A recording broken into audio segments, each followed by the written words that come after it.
Hallelujah. प्रभु यीशु मसीह को धन्यवाद हो, परमेश्वर पिता का धन्यवाद हो, सामर्थी परमेश्वर राजा को धन्यवाद हो कि हम सबको अब तक संभाले रखा, निरोग तंदुरुस्त जीवित रखा। इसके लिए हम परमेश्वर को धन्यवाद करेंगे। हालेलुया।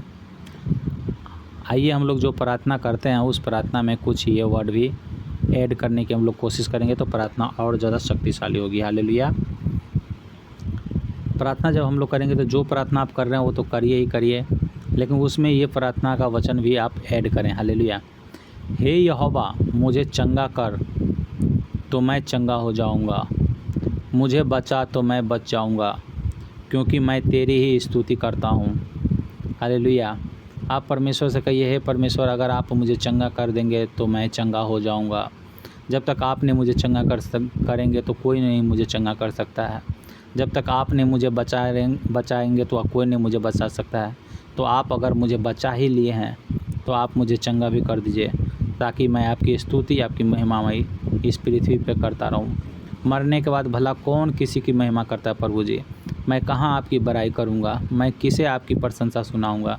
तो इसीलिए प्रभु, मुझे जीते जी तू मुझे चंगा कर, मेरी समस्याओं को समाधान कर, मेरे कोख को खोल। या नशा से ग्रसित है घराना आपका, तो नशा से मुझे छुटकारा दे। जादू टोना से ग्रसित है तो जादू टोना से मुझे छुटकारा दे, कि मैं आपकी स्तुति करूं। इस तरह के वचन को आप ऐड करेंगे। हालेलुया। कहेंगे, हे पवित्र आत्मा, मुझे पवित्र आत्मा की भरपूरी से भर, ताकि मैं पुरानी बातों को छोड़ करके आपकी पीछे चलने लगूं, नए तरीक़ा से नया बन जाऊं। अपनी वाचा मेरे हृदय की पट्टियों पर लिख दे मेरे पिता परमेश्वर। अपने शुद्ध जल मेरे ऊपर छिड़क दे मेरे पिता परमेश्वर, ताकि हम नए सिरे से चलें और हम आपकी महिमा करने पाऊँ, आपकी हम स्तुति करने पाऊँ। मुझ पे कृपा करें प्रभु यीशु के नाम में। हालेलुया। वचन कहते हैं कि वह हमारे ही अपराधों के कारण वह घायल किया गया। वह कौन? यीशु मसीह। यशायाह की पुस्तक में कहता है, वह हमारे ही अधर्मों के कारण कुचला गया, हमारे शांति के कारण उनको ताड़ना पड़ी, कि हम उनके कोड़े खाने से चंगे हो गए। आपकी अगर कोई बीमारी, कोई समस्या है, तो आप उसको कहिए कि आपका वचन कहता है कि आप हमारे अपराधों के कारण घायल किए गए, आप हमारे अधर्मों के कामों के कारण कुचले गए हैं। आप हमें शांति मिले, हम आनंद से रहें, इसके लिए आपको ताड़ना पड़ी है, कि हम आपके 39 कोड़े खाने से हम चंगे हो जाएं। तो मैं अब इस बीमारी से, चाहे जो भी बीमारी है, गिल्टी है, थायराइड है, कोई भी बीमारी है, उस बीमारी को नाम लीजिए। घाव घोष, फोड़ा फुंसी से, पेट के गैस का पचस, एसिडिटी से, बीपी शुगर की बीमारी से, हार्ट की बीमारी से, नंगरापन दुबरापन बीमारी से मैं चंगा हो गया हूँ, मैं आज़ाद हो गया हूँ, मैं छुटकारा पा गया हूँ। इस तरह से आप घोषणा करिए और उसके बाद उस बीमारी का नाम लीजिए और सर पे हाथ धर के कहिए कि ऐ बीमारी, चल मेरे शरीर को छोड़, निकल यीशु के नाम से। मान लीजिए कि आपके पेट का गैस का पता है, अरे पेट के गैस, कब्जियत, एसिडिटी की आत्मा, चल निकल जा यीशु के नाम से, फ्री कर, क्योंकि मेरे कारण प्रभु यीशु मसीह कोड़े खाया है। ऐ गुप्त रोग, ऐ बवासीर, ऐ लहू बहने की बीमारी, मेरे शरीर को छोड़ और निकल जाओ यीशु के नाम से, क्योंकि हमारे लिए यीशु मसीह कोड़े खाया है। हमारी शर्मिंदगी ख़त्म हो जाओ यीशु के नाम से, क्योंकि हमारे लज्जा शर्मिंदगी प्रभु यीशु मसीह क्रूस पे उठा लिया है। हम उनके 39 कोड़े खाने से हम चंगे हो गए। हालेलुया। नंगरापन की बीमारी, दांत की बीमारी, पेट की समस्या, सारे बीमारी, सर से एड़ी तक जो भी जितने भी बीमारी, जितनी भी समस्या है, अंदरूनी बाहरी प्रॉब्लम, सबसे आज़ाद हो गया हूँ मैं यीशु के नाम से। तू मेरे शरीर का हिस्सा नहीं है, चल यीशु के नाम से निकल जा, क्योंकि मेरे प्रभु यीशु हमारे लिए कोड़े खाए हैं। तो इस तरह से आप कहेंगे। हालेलुया। आगे कहिएगा, परंतु जो यहोवा की बाट जोते हैं वो नया बल प्राप्त करते हैं, वे उकाबों के समान उड़ेंगे, वे दौड़ेंगे और शर्मित न होंगे, वे चलेंगे पर थकित न होंगे। परमेश्वर का वचन कहता है, जितने भी परमेश्वर का बाट जोते हैं वो नया बल प्राप्त करेगा। हालेलुया। नया सामर्थ प्राप्त करेगा, वो उकाबों के समान उड़ेगा। उकाब जो है हमेशा हवा के विरोध उड़ता है, तो आप भी शैतान के, बीमारी के विरोध आप चलेंगे और आपको बीमारी, आपको शैतान छूने भी नहीं पाएगा। हालेलुया। और वचन कहते हैं कि वे दौड़ेंगे और शर्मित न होंगे। आप दौड़ेंगे भी पर थकित न होंगे। हालेलुया। वे चलेंगे पर थकित न होंगे, वो शर्मित नहीं होंगे, क्योंकि आप यहोवा की बाट जोते हैं। हालेलुया। तो आपके जीवन में भले कोई बीमारी, कोई समस्या अभी चल रही है, लेकिन आप कहें कि मैं यहोवा की बाट जोता हूँ, मैं उकाबों के समान उड़ूँगा, मैं नया बल प्राप्त करूँगा, मैं दौड़ूँगा पर शर्मित नहीं होऊंगा, क्योंकि मैं यहोवा की बाट जोता हूँ। इस तरह से आप इस वचन को घोषणा करते रहें। हालेलुया।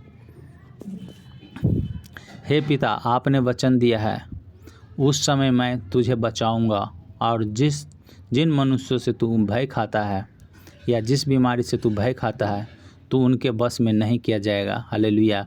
ये प्रभु का वचन है। उन्होंने कहा है कि मैं तुम्हें बचाऊंगा, और जिन मनुष्यों से, वो इजरायली लोग जिस देश में जा रहे थे, उस देश से जो भय खाता था, उनके बस में नहीं होने देगा। परमेश्वर उससे वाचा बांधे हुए थे। तो अभी आप कहें कि हे यहोवा, आपने वाचा बांधा है हमसे, हमारे पूर्वजों से, और हम विश्वास करते हैं कि कोई एक मनुष्य के लिए आपने ही वादा किया था, बल्कि हर एक मनुष्य, जितने भी आपके ऊपर विश्वास करते हैं, उन सभी से आपने वायदे किया है कि आप उन्हें बचाएंगे। और जिन बीमारियों से, हम जिन नशा की समस्याओं से, जिन समस्याओं से, जिन भी गर्भ की समस्या है, बच्चों की समस्या है, या बीमारी है, या दुष्ट आत्माओं की समस्या है, उस समस्याओं से जो मैं भय खाता हूँ, उनसे आप हमें बचाएंगे, और इन बीमारियों के बस में आप हमें नहीं होने देंगे। आप हमें छुटकारा देने वाला परमेश्वर हैं। आप यहोवा राफा हैं। आप हमें चंगा करने वाला परमेश्वर हैं। आप हमारा उद्धार करता हैं। आप हमारा उद्धार करेंगे, आप हमें बचाएंगे, और अपनी महिमा आप हमारे जीवन से लेंगे। मैं आपके महिमा करने के लिए मैं चंगा होना चाहता हूँ। मैं आपकी स्तुति करना चाहता हूँ। मैं आपके पीछे चलना चाहता हूँ। मैं संसार की हर एक रीति को, रिवाजों को छोड़ करके मैं आपकी महिमा करना चाहता हूँ। हालेलुया। तो परमेश्वर, इस तरह से आप आराधना करेंगे परमेश्वर के वचन के द्वारा, तो परमेश्वर आपके जीवन में बड़े बड़े अद्भुत चमत्कार करेंगे। हालेलुया। आगे कहता है, यहोवा खुदा की यह वाणी है, मुझसे प्रार्थना कर और मैं तेरी सुनकर तुझसे बड़ी बड़ी और कठिन कठिन बातें बताऊंगा, जिन्हें तू अभी नहीं समझता है। हालेलुया। तो वो परमेश्वर ने वायदा किया आपसे कि तू मुझसे प्रार्थना कर, तो मैं तेरी सुनकर तुझे बड़ी बड़ी और कठिन कठिन बातें बताऊंगा। ये बड़ी बड़ी कठिन कठिन बातें क्या होती है?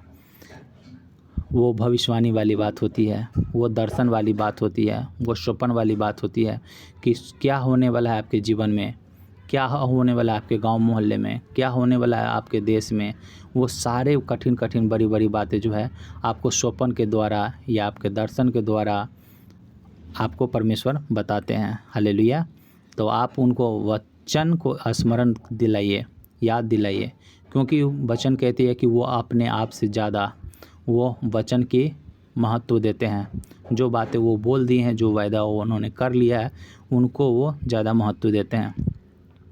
तो आप कहिए कि हे परमेश्वर, आपने कहा है, तो आप हमारे जीवन में हो जान दीजिए। मुझे बड़ी बड़ी बातें बताइए, मुझे कठिन कठिन बातें बताइए, जिन्हें मैं अभी तक नहीं समझता हूँ, मुझे समझने की सामर्थ्य दीजिए। और इस तरह से आप कह करके आप रात में सोइए और इस तरह से प्रार्थना करिए। और उसके बाद कहिए कि जो शैतान हमारी गंदी स्वप्न दिखाता है और अच्छे स्वप्न चुराता है, उसको मैं यीशु के नाम में बांध करके मैं फायर जला कर नष्ट करता हूँ। और जो स्वप्न मैं देखूँ प्रभु, उस स्वप्न का समझने का उससे सामर्थ्य मुझे दे। तो परमेश्वर की ओर से जो स्वप्न आपके पास आएगी, वो शैतान आपका नहीं चुराएगा। हालेलुया। और उसके बाद उस स्वप्न को आप समझ जाएंगे, और आप अगले दिन आपको याद जब होगी तो आप ताजुब करेंगे कि परमेश्वर आपसे कैसे कैसे बातें की है। हो सकता है कि परमेश्वर आपको उस जगह पहुंचाएगा जिस जगह आप गए भी नहीं होंगे। हालेलुया। तो ये सारी बातों को भी देख करके जो है आप बहुत आनंदित होंगे। हालेलुया।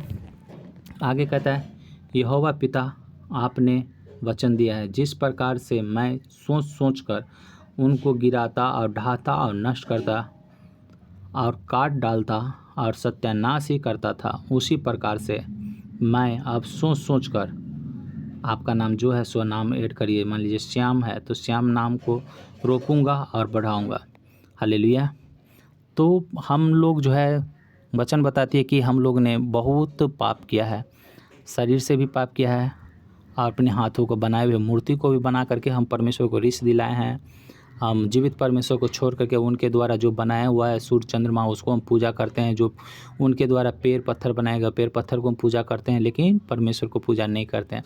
तो वो परमेश्वर हमसे बहुत अति क्रोधित होता है और उसका श्राप हम लोग के ऊपर था, जिसके वजह से हम लोग इतने जिसको भी हम मानते थे उसको पूजा पाठ करते थे और हम लोग अपनी बीमारी से अपनी समस्या से हम लोग जकड़े हुए थे। चाहे जितनों भी कमाते थे वो कमाने में बरकत हमें नहीं मिलती थी। हालेलुया। क्यों? क्योंकि हम लोग उनको रीस दिलाए हुए थे और हम लोग श्रापित थे। तो वो कहता है कि उसके बाद जब हम लोग परमेश्वर की ओर आए हैं और उनके ओर पश्चाताप किए हैं कि परमेश्वर हम पे दया कर प्रभु दया कर, हम पे करुणा कर, तू बड़ी करुणामय है, तू बहुत दयालु है, तू बहुत कृपालु परमेश्वर है, मुझ पे कृपा कर। ऐसे करके जब हम प्रार्थना कर करके परमेश्वर के पास आए हैं, तब वो हमसे फिर से वायदा किया परमेश्वर कि जिस प्रकार से मैं तुम्हें सोच सोच कर उनको गिराता और ढाता और नष्ट करता गया हूँ, काटता और सत्यानाश ही करता था, उसी प्रकार से मतलब जितना आपको परेशान कर रहा था, जितना समस्या जितना बीमारी दे रहा था, अब उसी प्रकार से अब मैं सोच सोच कर उसको रोपूंगा और बढ़ाऊंगा और फैलाऊंगा और फुलाऊंगा। हालेलुया। तो आपको जितना वो कष्ट दे रहा था ना परमेश्वर, उससे ज़्यादा अब आपको सोच सोच करके कि क्या इसको चाहिए क्या नहीं चाहिए, क्या क्या अच्छा है क्या ख़राब है, इसके लिए वो आपको सोच सोच करके याद कर कर करके आपको हमको देने का वायदा किया परमेश्वर। हालेलुया। तो पश्चाताप करिए कि परमेश्वर हमने आपसे जितने भी रीस दिलाया है, जितने भी आपसे हमने हठीलापन किया है, जितने आपको हमने क्रोध दिलाया है, जितने हमने पाप की है, जितने हमने बुराई की है, जितने हमने चुगली किया है, उन सब को मैं स्वीकार करता हूँ कि हाँ हमने ये किया है। अब मुझे अपने पाक पवित्र लहू से हमें धो दे, हमें शुद्ध कर दे और अपने वचन के अनुसार मुझे अब फला फूला रोप बढ़ा परमेश्वर, और मुझे आदर के पात्र बना, मुझे पूछ नहीं मुझे सिर बना, क्योंकि मैं आप ही की महिमा करता हूँ, मैं आप ही की स्तुति करता हूँ। और मैं फिर से आपसे वायदा करता हूँ कि मैं पेड़ों पत्थरों मूर्ति धागा ताबीज के नहीं, बल्कि मैं आप ही की ओर रहूँगा परमेश्वर पिता, मैं आप ही की स्तुति करूँगा, मैं आप ही की महिमा करूँगा परमेश्वर पिता। चाहे दुनिया मुझे जो भी कुछ कहे, लेकिन मैं आपको नहीं छोड़ूंगा। तो आपको जब आप प्रभु यीशु मसीह के पास में आए तो आपको कोई प्रॉब्लम से आपको छुटकारा मिली है, तो केवल उतना ही नहीं बल्कि और भी बहुत सारे आशीष आपको देना चाहता परमेश्वर। भले हो सकता है आपको कि आपको कोई आशीष की आवश्यकता न हो, आपको सब कुछ मिल गया हो, लेकिन फिर भी जो प्रॉब्लम जो समस्या आपके पास आने वाली है उसको टाल देगा परमेश्वर। हालेलुया। और ऐसा कभी हो नहीं सकता है कि किसी मनुष्य को हर एक चीज़ पूरा हो गया है और कोई चीज़ की आवश्यकता नहीं होती है। तो आपको जो भी चीज़ की आवश्यकता है आपको मांगने से पहले परमेश्वर जान जाता है और वो आपको पूरा करेगा। हालेलुया। लेकिन कब? जब प्रभु के आप वचन में चलते रहेंगे तब। हालेलुया। आइए इस वचन के द्वारा परमेश्वर सभी को आशीष करे और प्रेम आनंद में बढ़ता फलता फूलता जाए। आप लोग हर एक बीमारी हर एक दुर्बलता से समस्याओं से आज़ाद होकर के परमेश्वर की महिमा करें, आत्माओं में बढ़े, आत्माओं के दानों वरदानों से भरे, आत्मा के फलों से भरे और परमेश्वर की स्तुति करता जाए। यीशु के नाम से सभी लोग बोलेंगे आमीन। Hallelujah. God bless you all. और अगले दिन हम अगला वचन के द्वारा आप लोग को हम प्रार्थना करना सिखाएंगे। हालेलुया।